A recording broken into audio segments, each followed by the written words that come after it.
लेकिन मैं जो देख करके आया हूं 19 दिन पीजीआई में, मैं वो सच्चाई आपको बताना चाहता हूं, सदन के माध्यम से उत्तर प्रदेश को बताना चाहता हूं और सदन के माध्यम से अपने सभी माननीयों को भी बताना चाहता हूं कि कोई गलत फहमी में न रहे। हम तो ये कहेंगे, भगवान से प्रार्थना करेंगे कि किसी को कोरोना ना हो। हमारे ही बगल में, अब हम लोगों के बीच नहीं है, स्वर्गीय चेतन सिंह चौहान जी, मैं 13 नंबर बेड पर था और वो 14 नंबर बेड पर था। अगर नेता सदन सुनेंगे तो आप भी आश्चर्य रह जाएंगे।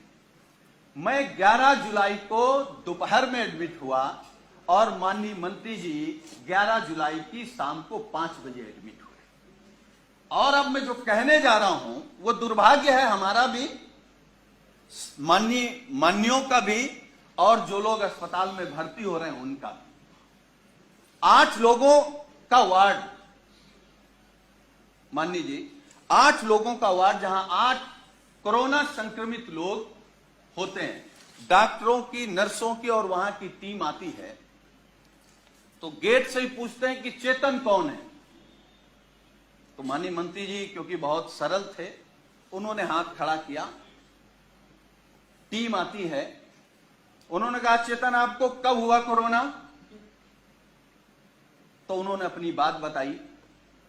तो फिर एक दूसरा स्टाफ बोलता है चेतन क्या करते हो तुम?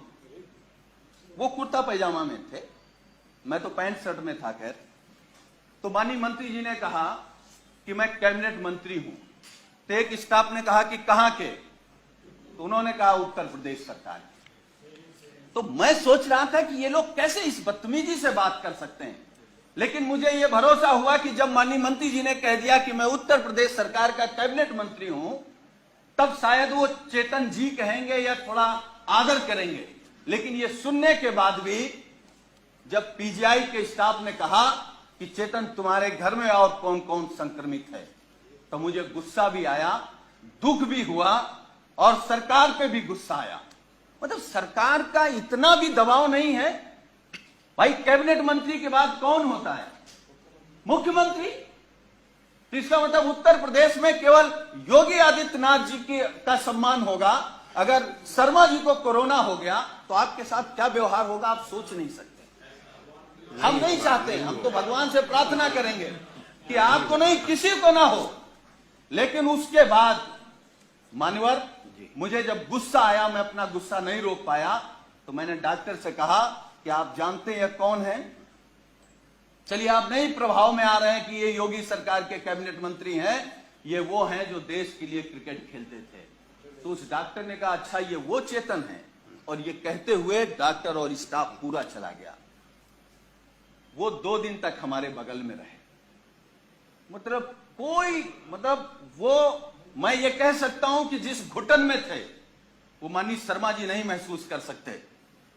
और मुझे जो शब्द नहीं कहना चाहिए, वो कोरोना से हमको आपको छोड़ के नहीं गए, सरकार की अव्यवस्था से हमको आपको छोड़ करके गए। मतलब इतना गंभीर मामला।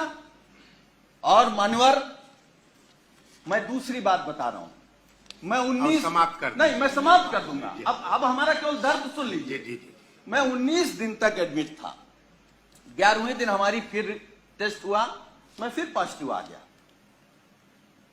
फिर 4 दिन बाद टेस्ट हुआ, फिर पॉजिटिव आ गया। हमारे माननीय राष्ट्रीय अध्यक्ष, हमारे नेता माननीय अखिलेश यादव जी ने फोन से हमसे कहा कि सरकार का शासनादेश हो गया है कि तुम घर पर रह करके ठीक हो सकते हो, इस सरकार की व्यवस्था पर भरोसा मत करो और जांच करा करके आप लिख करके देख आओ कि हमको इलाज नहीं कराना, हम होम क्वारंटीन रहना चाहते हैं। अब मैं वो बात बताने जा रहा हूं मान्यवर आपको। मैंने राष्ट्रीय अध्यक्ष जी से अनुरोध किया कि एक जांच और करा लेते हैं, हो सकता है कि हम निगेटिव आ जाए। हमारी एक जांच हुई जिसमें मैं पॉजिटिव आया। नर्स ने कहा कि आप पॉजिटिव हैं, डॉक्टर की टीम आई, उन्होंने कहा कि आप पॉजिटिव हैं या नहीं हैं, हमको दूसरा टेस्ट करना पड़ेगा। हमारा सुबह दूसरा टेस्ट हुआ। जब दूसरा टेस्ट हुआ, जब शाम को मैंने कहा कि हमारी रिपोर्ट क्या आई, तो उन्होंने कहा कि आपका रेपर बदल गया था, इसलिए शाम को तीसरा टेस्ट होगा। जब तीसरा टेस्ट हुआ तो सुबह हमने पूछा कि हमारी रिपोर्ट क्या है, तो डॉक्टरों ने कहा कि आपका सैंपल बदल गया है, इसलिए आपका चौथा टेस्ट होगा। हमारा चौथा टेस्ट हुआ। चौथे टेस्ट में मानवर जानते क्या हुआ? जब हमने रिपोर्ट पूछा तो उन्होंने कहा कि आपका फार्म तो वहां चला गया था लेकिन सैंपल नहीं गया है। तो हमने कहा पांचवा कर लो। हमारा पांचवा टेस्ट हुआ। पांचवा टेस्ट हुआ और मैंने लिखित में दिया कि हमको पीजीआई में इलाज नहीं कराना है, हम घर में रहकर के जो सरकार के निर्देश हैं उनको पालन करते हुए हम स्वस्थ हो जाएंगे। मैं पहला पेशेंट हूं सरकार के निर्देश के बाद जो ये लिख करके आया कि मुझे नहीं इलाज कराना। मैं ये नहीं कह रहा हूं कि हम सभी डॉक्टरों पर सवाल खड़ा कर रहे हैं। डॉक्टर भगवान की तरह दिखता, हमको भी 19 दिन भगवान की तरह दिखा और हम भगवान की तरह मानते हैं, लेकिन ये अव्यवस्था आखिर कैसे?